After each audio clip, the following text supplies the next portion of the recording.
I'm happy on the shelf. Ain't misbehaving, saving my love for you. That one. Yep, we're ready for another Aussie adventure.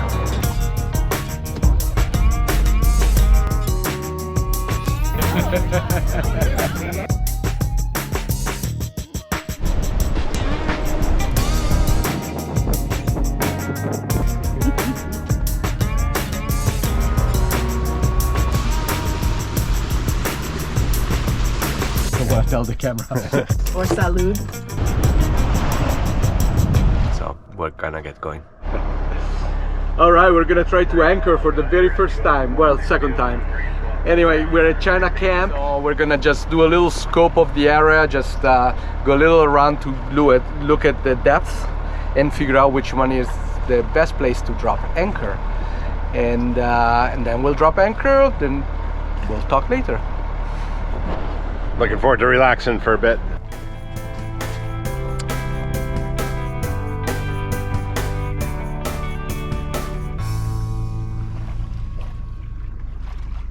So what we're gonna do when we get to the spot, I'm gonna slow down the boat and stop it. The moment the boat stops, you drop the anchor. You start dropping the anchor, and I'll be reversing so that the anchor comes. And how much do I want to allow? You want to allow, we're gonna be in about, I would think about 10 feet. So 10 feet times 5, 50 feet. Okay, about 50 feet. And on the back of the remote, there's a I see code. it. Yeah. Yeah.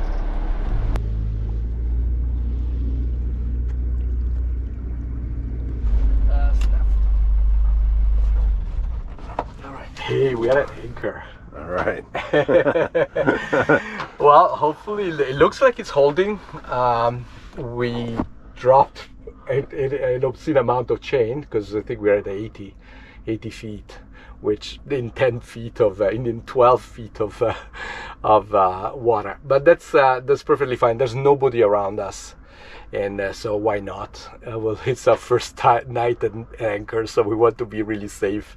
There should be very little wind overnight, so we are fairly close to land, so we should be pretty protected.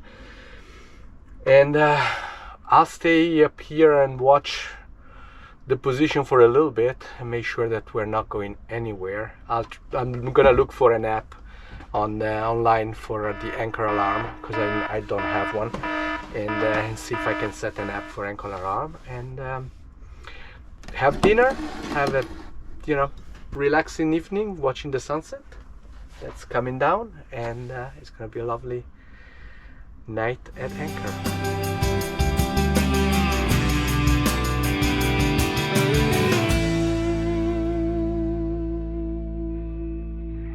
Well, we've been at anchor now for like maybe 20 minutes, and it looks like it's set well.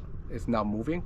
I downloaded an app, hopefully it works, and I'll be nervous all night. How many tides do we have? We have 2 changes of tide before morning. So one at what do we say? 9:30, I think. 9:30, and then the other one at like 7 o'clock in the morning. And so those are the moments where we'll have to make sure that the anchor doesn't start dragging. But we put down way too much chain. We have 100 feet of chain in 10 feet, so it's 10 to 1. Yeah.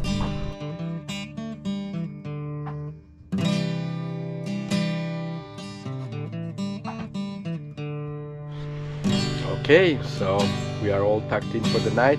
We're gonna spend the night here in China camp, and then tomorrow we're gonna try it again. We are close to the inlet to the Petaluma River now, so we'll just go up. And my mast is supposed to be 65, the bridge is 70. I hope the measurements are correct. We'll go very, very slow and see. And then also we'll have time to book the opening of the next bridge. So it should be easier tomorrow.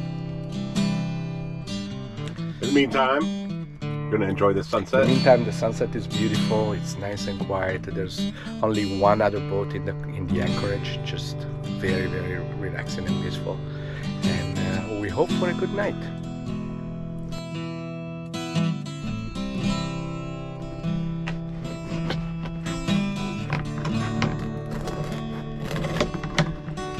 Ta-da! Looking good. Nice. That does look good.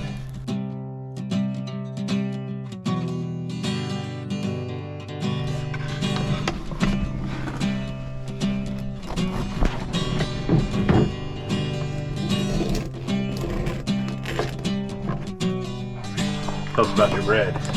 This is sourdough bread. I started the sourdough mother and everything, and I've been playing with it for over a month now. I probably made 7 or 8 loaves, and I finally got it down. Sourdough mother is nice and active, and so I can. It's delicious.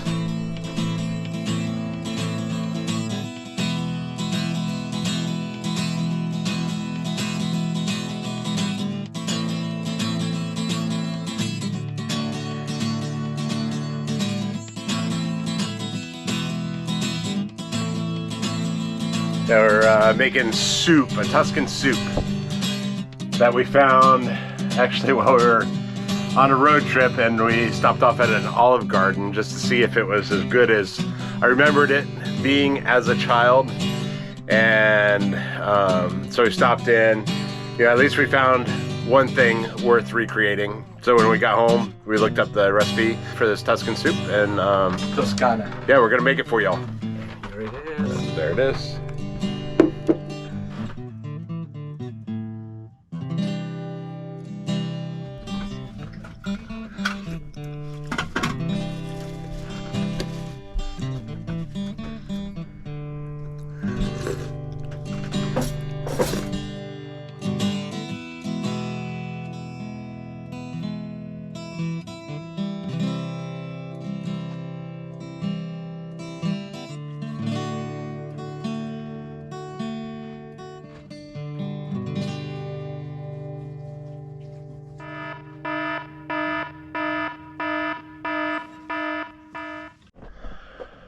All right, it's 6:15 in the morning.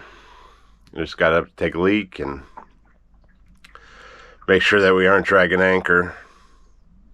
It's been a pretty restful night. We were having some issues a little earlier. Right now things are pretty quiet. And it looks okay out there. So, gonna get back to sleep. Hopefully get a couple more hours of rest, and then get up and make some coffee. I always look forward to that part of the day. Good morning. We made it through the night. Coffee in hand. We started another day. It's a little overcast, but we have 9 hours of sunlight, 10 hours of sunlight.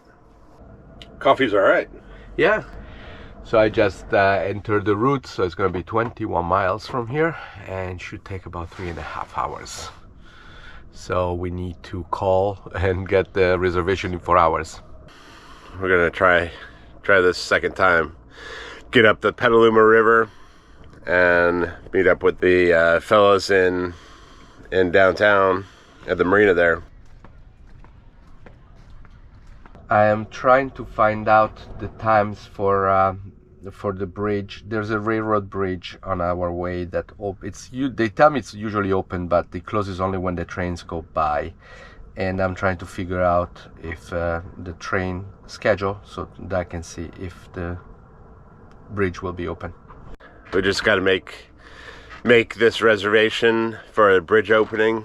Minimum 4 hours. Yeah, and go really slow on the other 2 bridges that don't open. Question, they're supposed to be 70 feet or 65 feet. Tide is going out for the D bridge. They told so we're going to be against tide pretty much all day. Is that the only but that might make it a little bit better going underneath the bridges, so then things aren't pushing us. If we do hit for any reason, I doubt we will, but if we do hit, then it won't push us into the bridge. That'll be good. Anyways, yeah, we'll see what happens with that. Definitely a big fear. Hitting the mast, hitting the bridge would definitely be bad. hopefully it is a smooth ride up the Petaluma River today. All right, this bridge situation is complicated. So I just talked to a friend that is up in Petaluma, and he's done it many times. So he's sending me the phone number to the bridge because there's also another railroad bridge that I don't see on Avionics, but just before Petaluma. So he's gonna give us the phone number. We're gonna call 40 minutes before getting there, and Lakeview? In Lakeview. Once we hit Lakeview, we'll call the bridge, see when they are open, where closed. It's mostly open. It closes only for trains.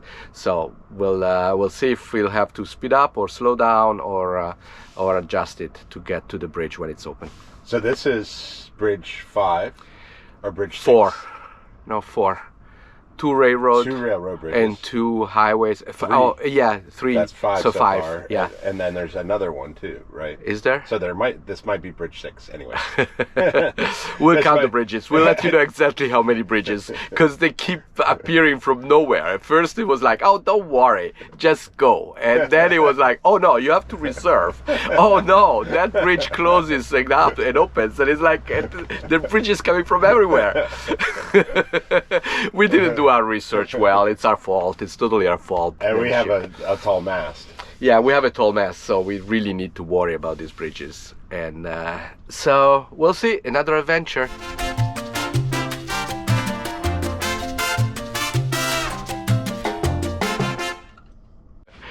All right, anchor instructions.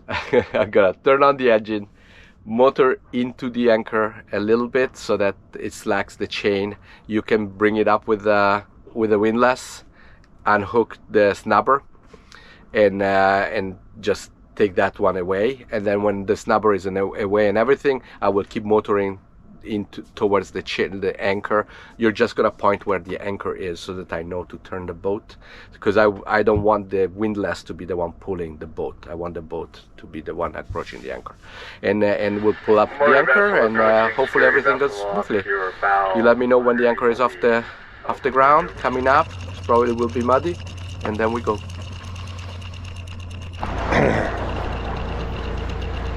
All right, so I'm just chilling out on the front of the boat, having some more morning coffee, second cup. And I don't know if you can see them behind me. We're coming up to the first markers of the Petaluma River. This is what it looks like here. It looks like there's quite a few markers that we kind of follow in through the canal. Eventually we'll get to the first bridge as soon as we get into like more of a defined river outlet area. Yeah, these first 2 markers are pretty wide apart, so pretty easy to see, as long as there's not too much fog.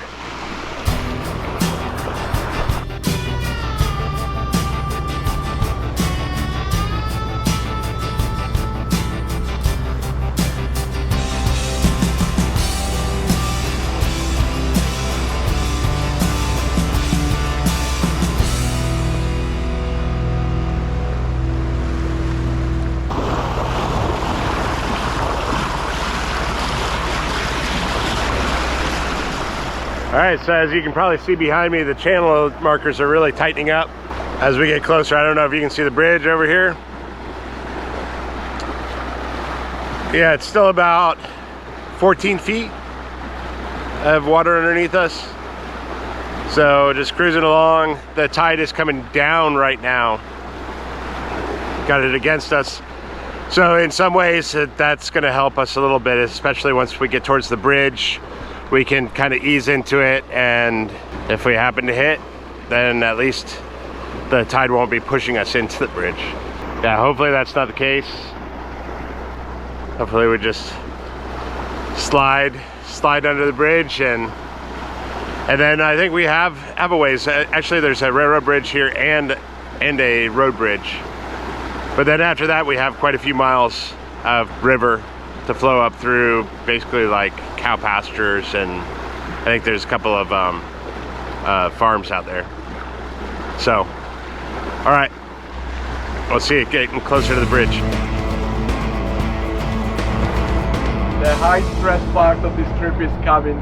First bridge. This is the shortest. The highway is the 69.7 or something like that. So it's the shortest. If we pass this one, we pass all of the other ones. but it's still stressful.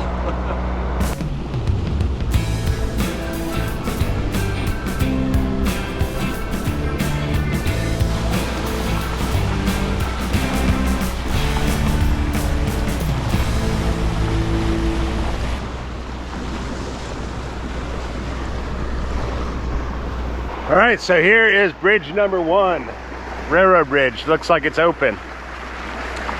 That's a good surprise. Yeah, I think the depth through here is about 13 feet right now. The peak tide was probably just about an hour ago.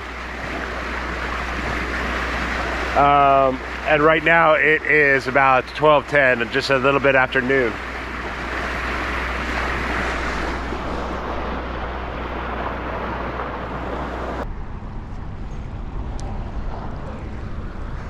All right, so here's the first bridge.